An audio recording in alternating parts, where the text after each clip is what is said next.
Hey, everybody. Welcome to another Monday Momentum where I share a good word with you to start your week off right. Today, we're going to talk about balancing your leadership roles and academics. Listen, one of the hardest things to do in school is to balance all the expectations of grades, classes, teachers, professors, and also be in a leadership role, whether you're a president, executive board member, or just being in a leadership organization where people are depending on you, or just being in a role where people depend on you, period, whether that's a job, whether that's like a little brother, a little sister, cousin, something like that. And I'm here to tell you that these challenges can be hard.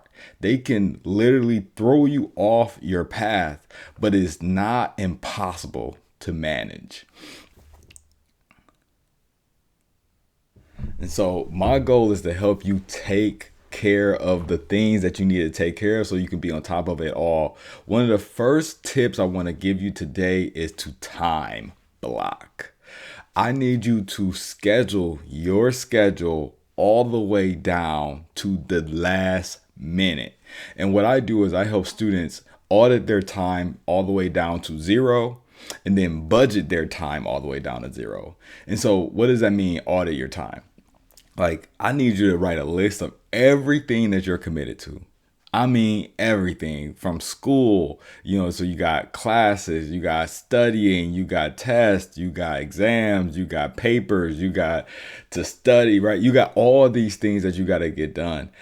In your personal life, I need you to write down when you eat, when you sleep, when you do leisure time, when you hang out with friends, when you hang out with family, when you do family time, when you go on trips and vacations, when you go to the store, when you do your job, when you are connected to your friends and people in your community, maybe even if you go to church or you got a student org that you're involved in or after school program that you're involved in. I need you to write down everything. Then the next thing I need you to also write down is when you take a shower, when you eat, when you do all the personal grooming things, get a haircut, you doing your nails, getting your hair done, right?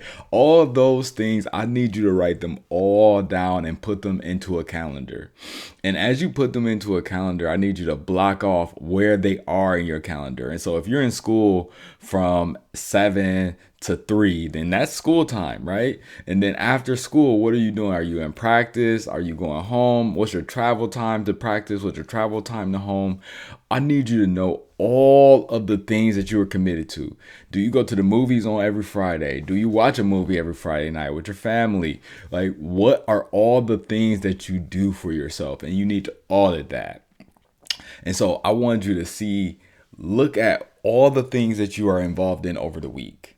And then once you kind of look at everything that you have that you're involved in, I need you to then schedule and budget your time down to zero. Like, I literally don't want you to have any minutes left in your schedule for the week. So like there's nothing that is being done in this moment in time. There's always something to be done when you're chasing greatness. And so I need you to figure that out, right? And so what I have students do often is I have them look at, like, all right, how many hours am I in school? How many hours am I in class? Per hour, you should be adding another 90 minutes to 3 hours of studying per credit hour, right? And so if you're taking 12 credits, cool. That means you need 24 hours of study time, right? In your schedule, whether that's weekend, weekday, however you put it, right? And so I need you to put all of that into a schedule and put it into your phone, something that reminds you of what you have coming up, right?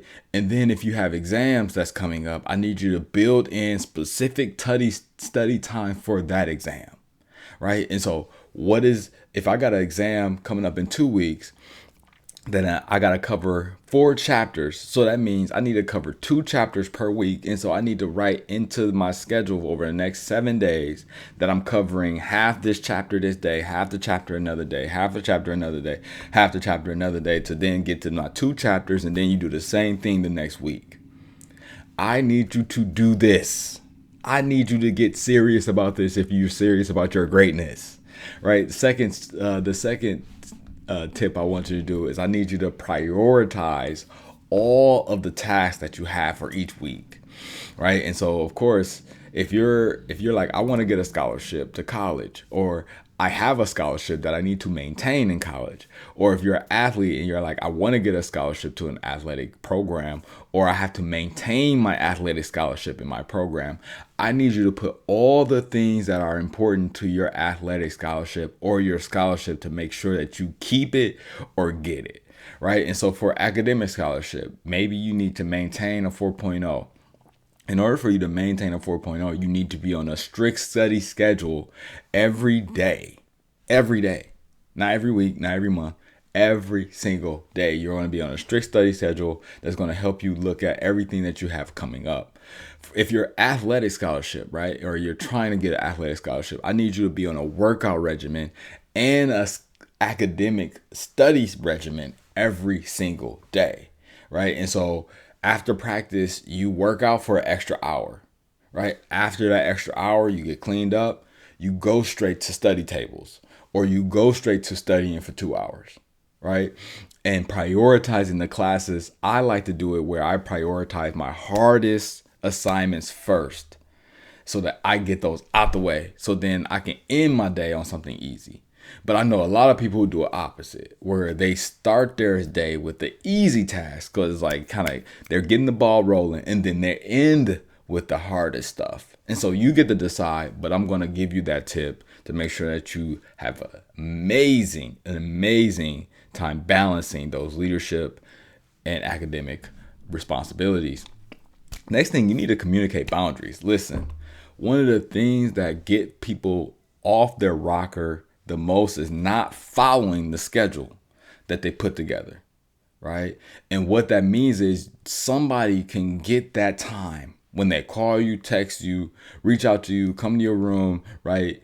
They interrupt your goal process attainment, right? And what I need you to do is take the time to say, hey, like, I get it. I know that you want this time for me. I know you need this time for me.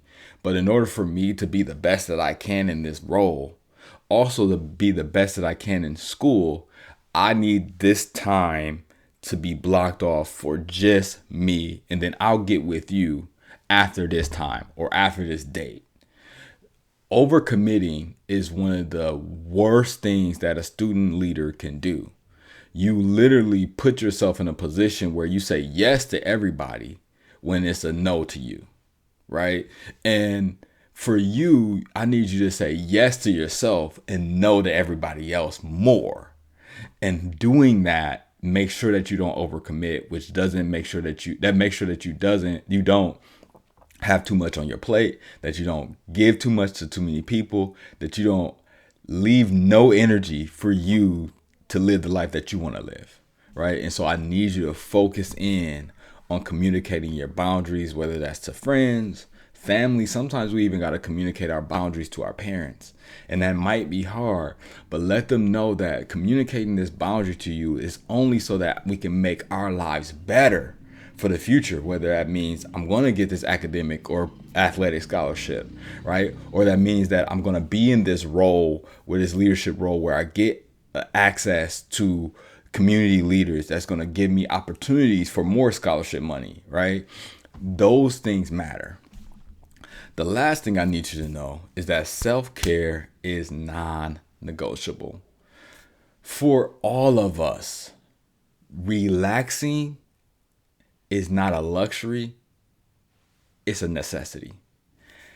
It's essential. And even if it's just 10 minutes, 20 minutes, 30 minutes of rest, one of the most important things that I did at the end of 2024 was cut everything off. I know social media, no business, Nothing that's outside of my wife and my kids and my family that I was visiting all across the country. We spent time traveling to 3 states, visiting multiple houses, and I just wanted to be in the moment. And so that taking that time to rest and relax really helped me. I say relax, right? That's a new word, relax. Relax and rest helped me really show up now, feeling inspired, feeling like an overcomer, feeling like there's nothing that can get me off this amazing rocker. And so I need you to get that rest. I need you to take care of yourself.